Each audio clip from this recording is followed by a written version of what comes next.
let's just say, missing 2 out of the first 8 races of a season after signing with one of the best 250 teams and leaving a bad taste in a lot of people's mouths after the way he left his old team is not exactly the way you want to start. But that's exactly how Enzo Lopes is going into this year.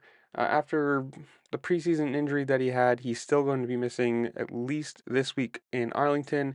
But the plan is to have him at Daytona Supercross next weekend, which is good. And I want to hear from you guys in the comments below. How well do you think he's going to do? Since we haven't seen him on the bike yet, Daytona will be his debut on the Monster Energy Star Racing, I guess at this point. Yamaha, which is a very different supercross than most. It's outdoors, very, at least in my mind, it's very motocrossy. You know, whatever, however you want to say it. I think it's very motocrossy, but it's just a very different track from most of the supercross tracks that they race on.